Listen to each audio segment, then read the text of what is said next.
السلام علیکم ورحمۃ اللہ۔ رمضان کے بارے میں ہم نے جو لیکچرز کا اہتمام کیا تھا، اب اس بارے اب دوسرا سیشن اس کا ہم ابھی کر رہے ہیں، تو شروع کرتے ہیں اس سے۔ نبی کریم صلی اللہ علیہ وسلم کا رمضان کا احترام فرمانا، یعنی حضور صلی اللہ علیہ وسلم جب رمضان آتا تو کیا کرتے؟ حضرت عائشہ رضی اللہ عنہ فرماتی ہے کہ حضرت صلی اللہ علیہ وسلم جتنا شعبان کے ایام گننے کا اہتمام کرتے تھے، اتنا دیگر کسی مہینے کا اہتمام نہ فرماتے تھے، پر پھر رمضان کا چاند دیکھ کر روزہ رکھتے، اگر مطلع ابر آلود ہوتا تو 30 کا عدد پورا فرماتے تھے۔ یعنی حضور رمضان کا اتنا احترام کرتے، اور یہ حدیث ابو داود اور مشکات شریف کی ہے۔ دوسرا حدیث جو ہے وہ مسلم شریف، بخاری شریف اور مشکات تینوں میں ہے، اور یہ رمضان کی برکتوں کا جو اثر ہوتا ہے اس کے بارے میں ہے۔ حضرت ابو ہریرہ رضی اللہ تعالیٰ عنہ سے منقول ہے کہ حضرت صلی اللہ علیہ وسلم نے ارشاد فرمایا کہ جب رمضان کا مہینہ داخل ہوتا ہے تو آسمان کے دروازے، اور ایک روایت میں ہے کہ جنت کے دروازے، اور ایک اور روایت میں ہے کہ رحمت کے دروازے کھول دیے جاتے ہیں، اور جہنم کے دروازے بند کر دیے جاتے ہیں، اور شیطانوں کو زنجیریں پہنا دی جاتی ہے۔ ایک اور حدیث جو ہے وہ رمضان میں گناہوں کی بخشش کے بارے میں ہے۔ حضرت ابو ہریرہ سے روایت ہے کہ ان حضرت صلی اللہ علیہ وسلم نے ارشاد فرمایا کہ جو شخص ایمان طلب ثواب کی نیت سے رمضان کا روزہ رکھ کے اس کے پچھلے گناہ معاف یا بخش دیے جائیں گے، اور جو ایمان اور اخلاص کے ساتھ رمضان میں عبادت کرے اس کے گزشتہ معاصی معاف کر دیے جاتے ہیں۔ اس طرح جو شخص شب قدر میں ایمان و احتساب کے ساتھ مشغول عبادت رہے اس کے بھی پچھلے گناہ معاف کر دیے جاتے ہیں۔ حدیث ہے مسلم اور مشکات دونوں میں۔ روزہ جو ہے وہ ایک خصوصی عبادت ہے۔ اگر آپ ویسے ہی ڈسکشن پہ آ جائیں تو یہی ایک عبادت ایسی ہے جو آپ رب کو دکھا سکتے ہو، یعنی اس میں کوئی ریا نہیں، اس میں کوئی ملاوٹ نہیں، اور خالص اللہ کے لیے رکھی جاتی ہے، تو رب نے بھی اس کا ثواب جو ہے نا وہ خاص رکھا ہے۔ چلو اس کے بارے میں ایک حدیث سنتے ہیں۔ بخاری شریف اور مسلم دونوں میں یہ حدیث آئی ہے۔ حضرت ابو ہریرہ رضی اللہ تعالیٰ عنہ کے حوالے سے ان حضرت صلی اللہ علیہ وسلم کا یہ ارشاد نقل کیا گیا کہ آدمی کے ہر عمل کا اجر 10 سے 700 گنا تک بڑھا دیا جاتا ہے۔ من جاء بالحسنۃ فلہ عشر امثالها، مگر اللہ تعالیٰ فرماتا ہے کہ روزہ اس تحدید سے مستثنی ہے، یعنی اس میں 700 گنا کا ثواب، 1000 گنا کا ثواب، 10 گنا کا ثواب، یہ والے معاملات ادھر نہیں ہوں گے، اس لیے کہ وہ صرف میرے اللہ کے لیے ہے، یعنی میرے اللہ فرماتے ہیں کہ وہ صرف میرے لیے ہے، یہ روزہ میرے لیے ہے، اور میں ہی اس کا بدلہ دوں گا، کیونکہ روزہ دار اپنی خواہش اور کھانے پینے کو صرف میرے لیے چھوڑتا ہے۔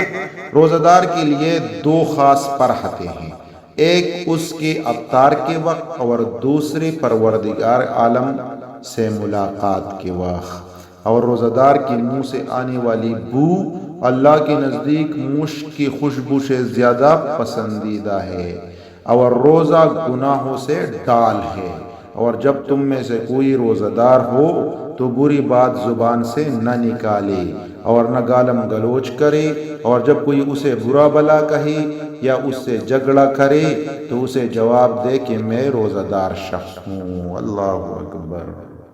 اس طرح رمضان کے بارے میں ایک اور حدیث ہے، اور یہ مشکات شریف میں یہ حدیث آئی ہے۔ حضرت ابو ہریرہ رضی اللہ تعالیٰ عنہ نے فرمایا کہ حضرت صلی اللہ علیہ وسلم کا ارشاد ہے کہ جب رمضان کی پہلی رات ہوتی ہے تو شیطان اور سرکش جنات قید کر دیے جاتے ہیں، اور جہنم کے سب دروازے بند کر دیے جاتے ہیں، ان میں سے کوئی بھی دروازہ نہیں کھولا جاتا، اور جنت کے سب دروازے کھول دیے جاتے ہیں۔ ان میں سے کوئی دروازہ بند نہیں کیا جاتا، اور ایک آواز لگانے والا آواز دیتا ہے کہ اے خیر کے طلبگار آگے بڑھ، اور اے برائی کا ارادہ کرنے والے پیچھے ہٹ۔ اور اللہ کے لیے یعنی رمضان میں بہت سے لوگ جہنم سے آزاد ہوتے ہیں، اور یہ معاملہ ہر رات ہوتا ہے۔ قیامت کے دن یہ عبادت جو ہے نا، یہ اور قرآن دونوں سفارش بھی کریں گے۔ اس سے ریلیٹڈ حدیث احمد بن حنبل اور مشکات شریف اس میں ذکر کی گئی ہے۔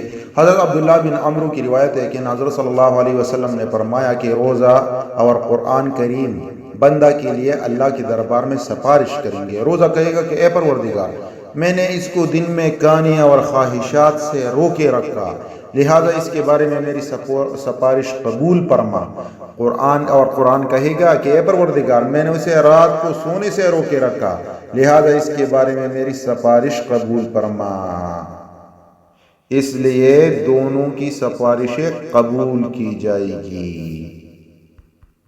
اس میں جو قرآن کا ذکر ہے کہ میں نے اس کو رات کو سونے سے روکے رکھا، تو اس سے قیام اللیل مطلب ہے کہ تراویح یا جو بھی سنی عبادت ہو، مطلب جو بھی نفلی عبادت ہو، وہ اس سے مراد ہے۔ روزہ دار کی ایک اور پروٹوکول بھی یہاں پہ بیان کی گئی ہے، اور یہ ابن شیبہ میں ذکر کی گئی ہے حدیث۔ حضرت ابو ہریرہ سے روایت ہے کہ نبی کریم صلی اللہ علیہ وسلم نے ارشاد فرمایا کہ روزہ دار کی دعا رد نہیں کی جاتی۔ ایک اور حدیث بھی اس میں ہے، ترغیب و ترہیب میں اور شعب الایمان میں بھی ہے۔ حضرت ابو ہریرہ سے روایت ہے کہ پیغمبر علیہ السلام نے فرمایا کہ 3 شخصوں کی دعائیں رد نہیں کی جاتی۔ نمبر 1، روزہ دار کی افطار کے وقت کی دعا، عادل بادشاہ کی دعا، مظلوم کی دعا۔ اس مہینے میں حضور صلی اللہ علیہ وسلم بھی زیادہ کرم فرماتے تھے، تو وہ ایک ایسی ہستی تھی جو تھی ہی کریم۔ لیکن یہاں پہ ایک حدیث جو ہے مشکات شریف نے ذکر کی ہے۔ حضرت عبداللہ بن عباس فرماتے ہیں کہ جب رمضان کا مہینہ آتا تو ان حضرت صلی اللہ علیہ وسلم ہر قیدی کو چھوڑ دیتے اور ہر سائل کی مراد پوری فرماتے تھے۔ سبحان اللہ۔ ایک اور حدیث بھی اس سلسلے میں ذکر کی گئی ہے کہ رمضان کی استقبال میں جنت کی آرائش کی جاتی ہے۔ حضرت اور یہ حدیث جو ہے یہ مشکات شریف میں ذکر کی گئی ہے۔ حضرت عبداللہ بن عمر ان حضرت صلی اللہ علیہ وسلم کا ارشاد نقل فرماتے ہیں کہ رمضان کے لیے جنت کو شروع سال سے اگلے سال تک سجایا جاتا ہے۔ پھر جب رمضان کا پہلا دن ہوتا ہے تو ایک مخصوص ہوا عرش خداوندی کے نیچے سے جنت کے پتوں سے گزرتی ہوئی خوبصورت حوروں تک پہنچتی ہے، تو وہ عرض کرتی ہے، اے پروردگار، ہمارے لیے اپنے بندوں میں سے ایسے جوڑے منتخب فرما جس سے ہماری آنکھوں کو ٹھنڈک نصیب ہو، اور ان کو ہمارے ذریعے سے آنکھوں کا چین نصیب ہو۔ سبحان اللہ۔ عام طور پر دیکھنے میں آیا ہے کہ سحری جو ہے یہ بہت زیادہ مشکل ہوتا ہے، کیونکہ ایک بندہ سویا ہوا ہوتا ہے، آپ جب اس کو جگاتے ہو تو اللہ کا حکم ہے جاگنا پڑتا ہے، لیکن بندے کو اچھا نہیں لگتا۔ تو اس کی فضیلت کے بارے میں بخاری شریف اور مسلم شریف کی ایک حدیث ہے، میں ذکر کر رہا ہوں۔ حضرت انس رضی اللہ تعالیٰ عنہ سے منقول ہے کہ ان حضرت صلی اللہ علیہ وسلم نے ارشاد فرمایا کہ سحری کھایا کرو، اس لیے کہ سحری کھانا باعث برکت ہے۔ ایک اور حدیث اس بارے میں ہے مسلم شریف اور مشکات میں۔ حضرت عمرو بن عاص سے حضرت صلی اللہ علیہ وسلم کا یہ ارشاد نقل ہے کہ اہل کتاب اور ہمارے روزے کے درمیان فرق سحری کھانا ہے۔ افطار میں جلدی کرنے کا بھی حکم ہے، اور یہ حدیث بخاری شریف کی ہے۔ حضرت سہل رضی اللہ تعالیٰ عنہ فرماتے ہیں کہ حضرت صلی اللہ علیہ وسلم نے ارشاد فرمایا کہ لوگ جب تک افطار میں جلدی کرتے رہیں گے خیر پر رہیں گے۔ ایک دوسری حدیث ترمذی اور مشکات میں ہے، یہ ابو ہریرہ رضی اللہ تعالیٰ عنہ سے روایت ہے کہ ان حضرت صلی اللہ علیہ وسلم نے فرمایا کہ اللہ تعالیٰ نے ارشاد فرمایا کہ میرے بندوں میں مجھ سے سب سے زیادہ محبوب وہ ہے جو وقت ہونے کے بعد سب سے زیادہ افطار میں جلدی کرنے والا ہو. مطلب یہ ہے کہ آپ جب افطار کا ٹائم جو ہی ہو آپ جلدی کر لیا کرے.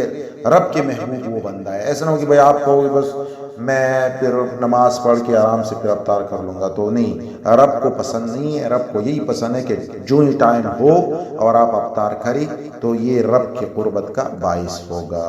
جزاک اللہ. ایک اور چھوٹا سا حدیث یہاں بھی ذکر کرتے ہیں کہ بھائی افطار کس چیز سے کرنا بہتر ہے. تو حضرت سلمان بن عامر رضی اللہ تعالیٰ عنہ فرماتے ہیں کہ ان حضرت صلی اللہ علیہ وسلم نے فرمایا کہ جب تم میں سے کوئی شخص افطار کا ارادہ کرے تو کھجور سے افطار کرے کہ وہ باعث برکت ہے. کیوں؟ لاجک یہ ہے کہ حضور نے فرمایا کہ اس میں برکت ہے. اور اگر کھجور نہ ملے تو پانی سے افطار کرے کیونکہ وہ پاکیزہ ہے. مشکات شریف کی حدیث ہے. اس پہ ایک اور سیشن بھی لیں گے انشاءاللہ. جزاکم اللہ خیر.